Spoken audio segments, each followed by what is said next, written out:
Olá pessoal, retornando com os nossos exemplos sobre balanço de massa, teremos agora o exemplo do livro do Tadini, que é o nosso livro base que estamos seguindo, exemplo 2.3, ok? Então, um tanque cilíndrico com altura de 5 metros e diâmetro da base de 2 metros deve ser cheio com água. Para isso, a válvula de uma tubulação no topo é aberta e a água começa a ser alimentada ao tanque com vazão de 1,6 litros por segundo.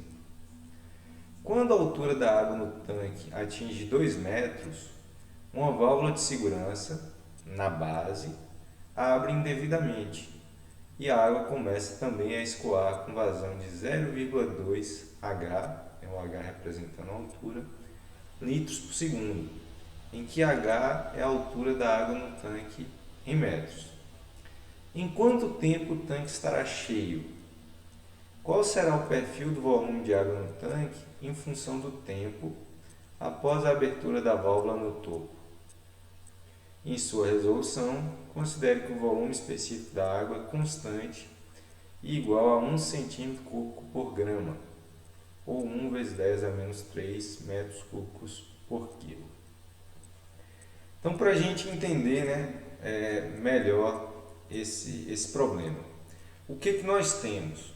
Eu tenho um tanque cilíndrico com altura de 5 metros, uma base de 2 metros, onde eu tenho uma válvula no topo desse tanque que alimenta esse tanque. Então tem uma válvula aí que está enchendo esse tanque como a caixa d'água na casa da gente. Qual a entrada ou qual a vazão de entrada de água? 1,6 litros por segundo, ok? Então tem o tanque lá, está vazio, está entrando água na vazão de 1,6 litros por segundo. Esse volume da água no tanque vai subindo, subindo, subindo.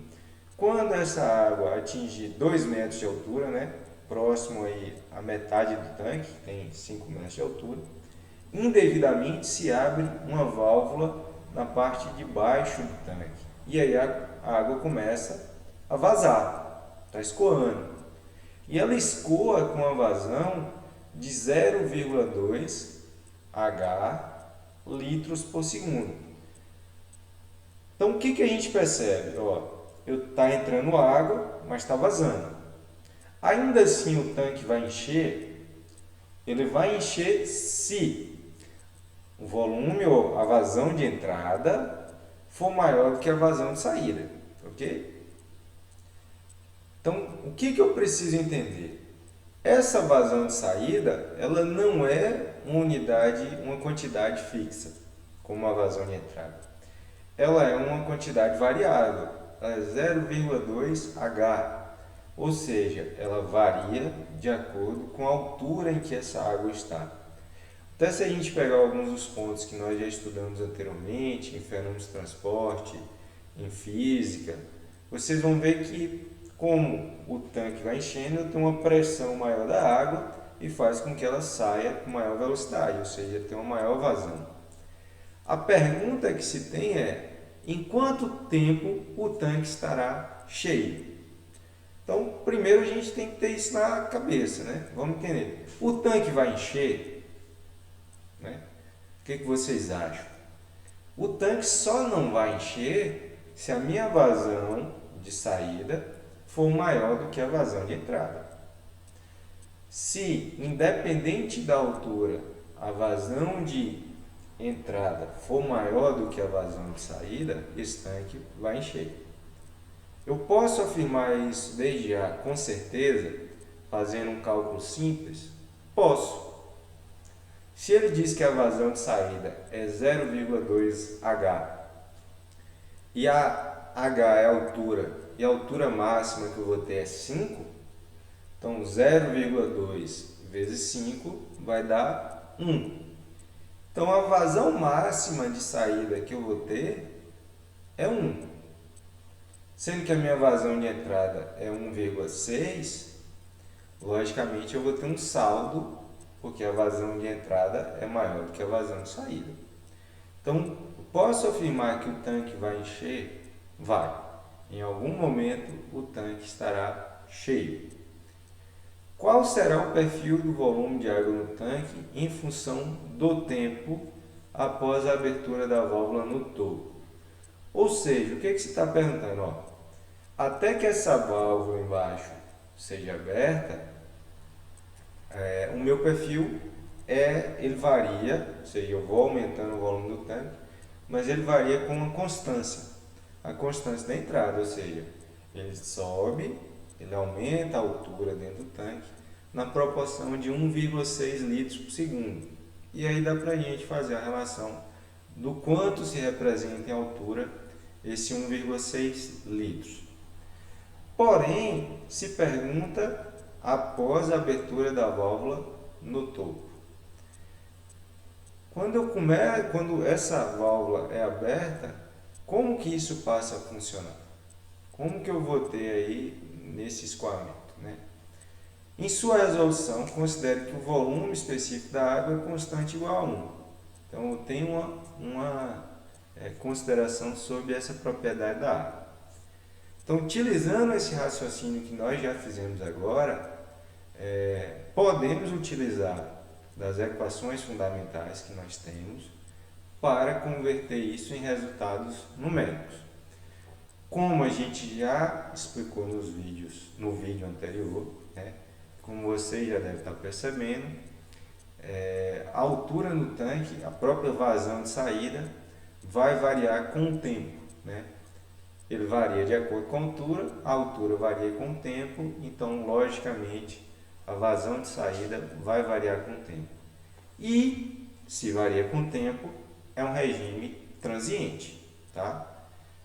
Então, eu tenho um acúmulo de água no tanque até um determinado ponto. A partir desse determinado ponto, que é 2 metros de altura, eu passo a ter uma saída e uma entrada. E aí essa velocidade de variação da massa dentro do tanque se altera, ok? Então aqui, representando o que a gente falou, eu tenho uma alimentação, onde tem uma vazão máxima de 1,6.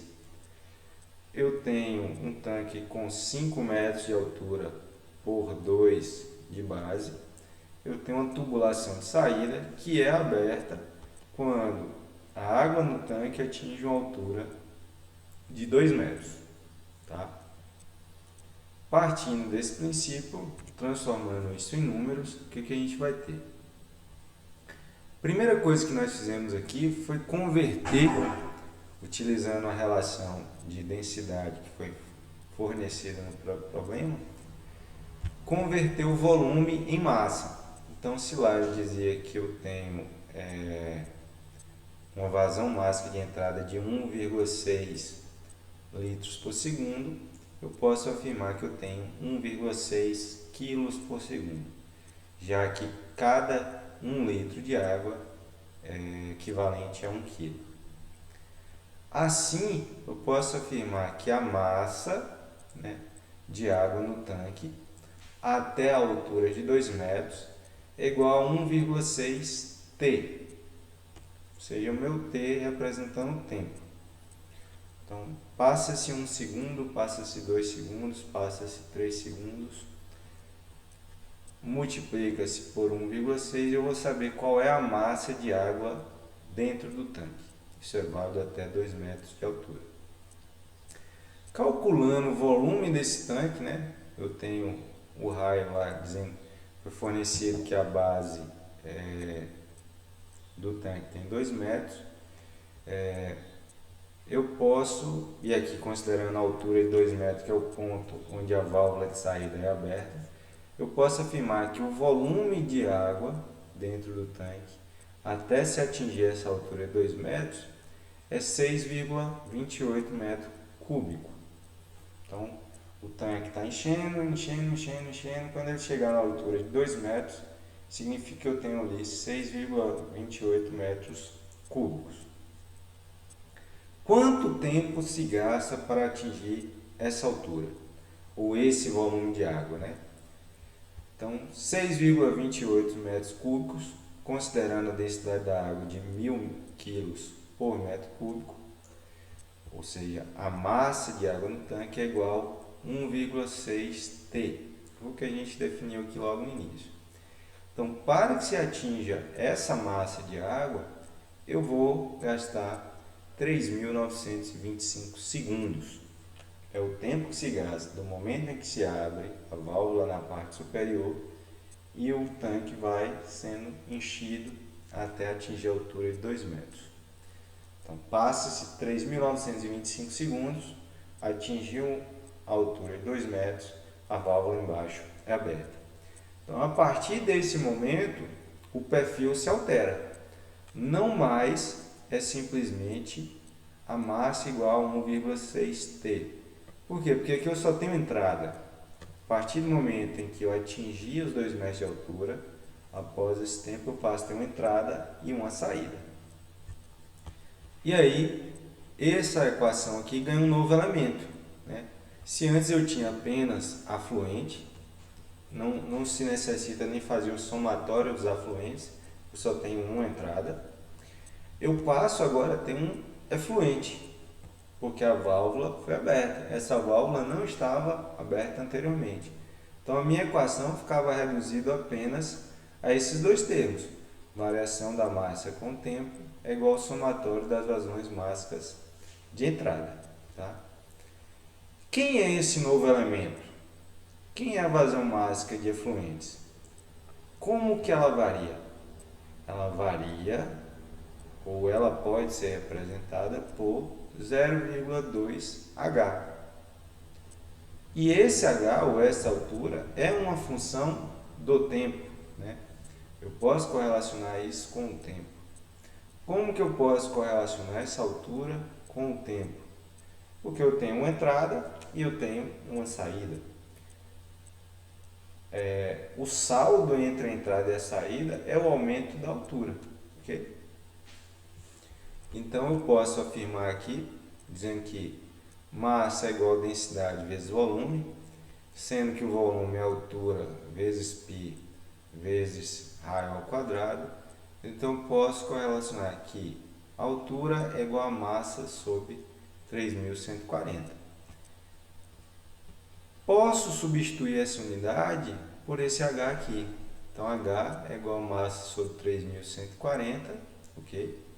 Esse 3.140 destacando que veio aqui do produto 1000 vezes π vezes r ao quadrado, sendo que a gente tem, ele afirma lá no enunciado do problema que o diâmetro da base é 2 metros, então o raio é igual a 1 metro, ok?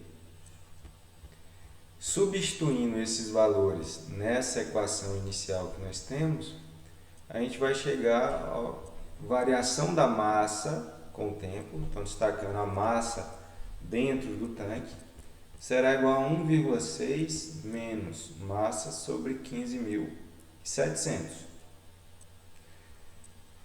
Eu tenho, nesse caso, uma equação do tipo variação da massa com o tempo é igual a, que é uma constante, mais B vezes M.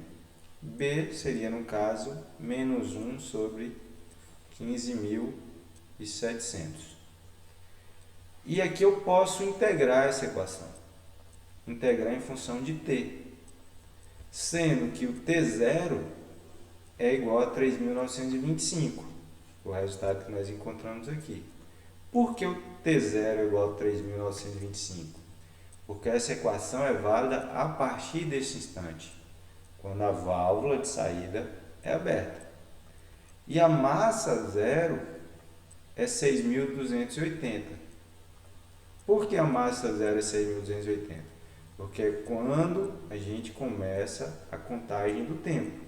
Então, no tempo 3.925, a minha massa é 6.280, ou 6,28 metros cúbicos de água, que é equivalente à altura de 2 metros dentro desse tanque. Assim, trabalhando na parte de integração, a gente vai chegar a essa equação. Massa é igual a 25.120 menos 18.840, exponencial de menos t menos 3.925 sobre 15.700. Trabalhando nesses valores, né, a gente vai encontrar que para o tanque completamente cheio, ou seja, uma massa de 15.707,96 kg, como é que eu sei qual é a massa do tanque totalmente cheio? Eu sei qual é o volume do tanque, ele tem 2 de base por 5 de altura, então fazendo essa relação e calculando de acordo com a densidade da água, eu vou ver que eu tenho 15,707 metros cúbicos, aproximadamente 15,71 metros cúbicos. Isso é igual a 15.707,96 quilos. Quanto tempo se gasta para atingir essa massa? Gastará 14.800 segundos, ou 4 horas e 7 minutos. Por quê? Porque até o instante 3.925, eu consigo acumular no tanque 6,28 metros cúbicos, ou 6.280 quilos. Mas a partir desse instante eu passo a ter uma entrada e uma saída. A quantidade de água dentro do tanque agora vai variar. Por que vai variar? Porque eu tenho entrada e eu tenho saída. Mas essa saída não é constante. Ela depende da minha altura. Então, no início, quando a altura é apenas 2 metros, a saída é pequena. Então, se a gente fizer o cálculo aí, 0,2 vezes a altura igual a 2, vai dar 0,4.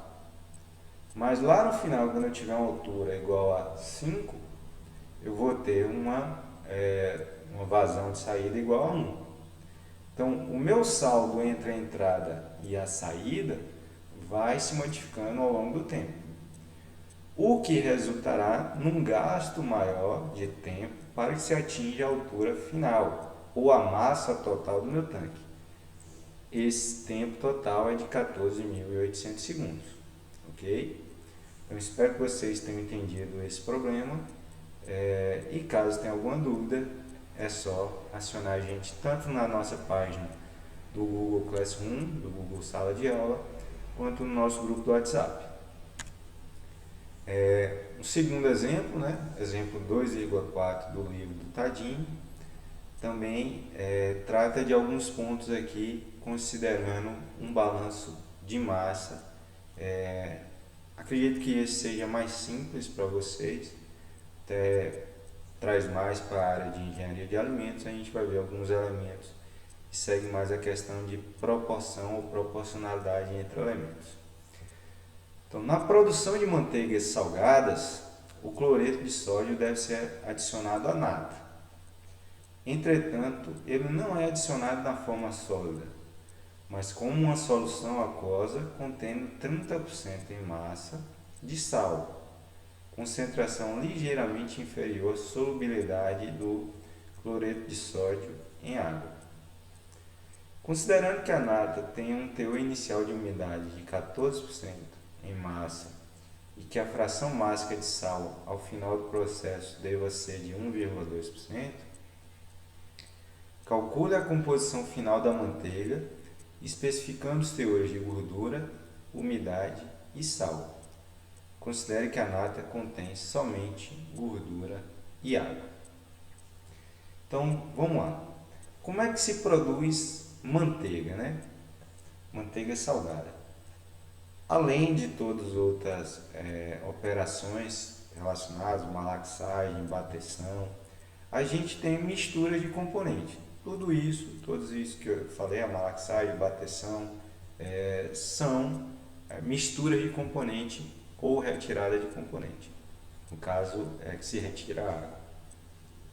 Mas a gente tem basicamente nata, a nata do leite ou gordura do leite, que contém gordura e água, tá? E a essa nata se adiciona sal. Porém, como foi destacado, esse sal não é adicionado na forma sólida, ele é adicionado na forma de uma solução aquosa de 30%, ou seja, eu adiciono sal mas adiciono juntamente também água, ok? E aí o que eu devo fazer? Analisar quais são as proporções que eu devo ter para que no final eu tenha uma fração mágica de sal de 1,2%. Sendo que a nata inicialmente tem 14% de umidade, se pergunta quais são os teores finais de gordura, umidade e sal que eu vou ter nessa manteiga. Então, o que eu tenho? Ou como que eu posso descrever os meus elementos, né? Eu tenho a massa de salmoura, que é a minha solução de sal e água. Se eu represento essa salmoura pela letra M, eu posso representar a massa de nata por 1 menos M, ou seja, 100% ou 1, que representa o total, menos M, que é o que eu vou adicionar. Sabendo que a massa de sal na salmoura é de 0,3 M, ou seja, 30% da salmoura é sal, tá? Então a massa de sal total na manteiga também será 0,3 M. Por quê? Porque todo o sal que estará na manteiga é advindo da salmoura. A nata não continha sal inicialmente. Todo o sal que estará presente na manteiga, lá no final, é decorrente ou vem da minha salmoura. Tá? Então, destaque isso aqui que a salmoura é a única fonte desse componente. Então, se eu estou afirmando que 30% da minha massa de salmoura é sal e que no final eu devo ter 1,2% de sal na minha nata, eu posso afirmar que a massa total de sal será de 40 gramas.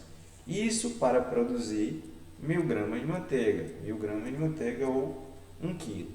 Então, para se produzir 1 kg de manteiga, né, eu preciso ter 40 gramas de salmoura. Essas 40 gramas de salmoura vai fornecer para mim uma quantidade de sal, sendo que a salmoura tem 30% de sal, vai fornecer uma quantidade de sal suficiente para que esse 1 kg de manteiga, no final, tenha 1,2% de sal. Tá? Assim, eu posso falar que a manteiga conterá 96% de nata e 4% de salmoura. Ok? Por que 4%? Porque eu tenho 40 gramas de salmoura em relação a 1.000 gramas de manteiga. Então, como a gente já falou das frações mágicas, massa do meu componente salmoura sobre massa total de manteiga. Então, 4% de salmoura, 90%, 96% de nata. Já que a massa da nata é 1 menos massa de salmoura, em relação à proporcionalidade, tá? Não simplesmente a massa em si, mas a fração mágica. Então, destacando mais uma vez, até para que não fique dúvida, 1 menos 0,04, né, que é 40 sobre 1.000, vai resultar em 0,96 ou 96%. Então, assim, a composição final da manteiga será, né? Se a minha gordura é advinda apenas da nata, eu não tenho gordura presente na salmoura, né? E essa nata representa 96% da minha manteiga, ou 0,96, eu vou ter, no final, 82,6% de gordura, ok? Por que isso? Por exemplo, de onde vem esses 86? 86 é o teor de gordura presente na nata. Como que eu sei que o teor de gordura presente na nata é de 86%? No meu problema ele informa que a nata contém um teor inicial de umidade de 14%. Ou seja, se eu tenho 100 gramas de nata, 14 gramas são água ou umidade, e o restante da massa é gordura. Então, em 100 gramas, 86 são gordura, tá? Então, considerando que, ou fazendo o cálculo aqui para cada 100, já que eu estou trabalhando com porcentagem é por 100 ou para cada 100 gramas de nata, 86 serão de gordura. Como eu não adiciono 100 gramas de nata, na verdade eu adiciono 96, né? Então, na minha massa total de manteiga final, eu terei 82,6% de gordura. Sendo que eu tenho 82,6% de gordura e 1,2% é sal, logicamente que por diferença eu posso calcular o conteúdo de umidade, dará 16,2%. Ou, se a gente quiser considerar os afluentes ou as entradas em relação à umidade, eu terei 0,96 vezes 14. Isso aqui representa a umidade que entra através da nata, né? A nata é 96% da manteiga e ela contém 14 gramas ou 14% de umidade, mais a umidade que é advinda da salmoura. A salmoura representa 4% da minha manteiga final e ela contém 70% de água, já que é uma solução, uma concentração de 30%. Assim eu vou ter um teor final de umidade na manteiga de 16,2. Ok? Então, esse já é um problema mais simples, eu trato de proporções, como a gente destacou anteriormente, e eu não tenho uma variação com o tempo. Então, é um problema em regime permanente. A gente trabalhou apenas com os componentes, nesse caso, 3 componentes. Quanto maior o número de componentes, mais complexo é o meu cálculo. Mas não impede. É como no caso de sistemas lineares na matemática. Se eu tenho 3 componentes, como a gente viu aqui, gordura, umidade, sal, eu preciso ter 3 equações que expliquem ou que me leve a determinar as quantidades, as proporções de cada um desses componentes. Se eu tenho 4, 5, 6 elementos, eu vou precisar de 6 equações que se relacionem entre si para eu determinar as proporções, as quantidades, as frações de cada um desses elementos. Tudo bem? Então, muito obrigado, pessoal, e até a próxima aula.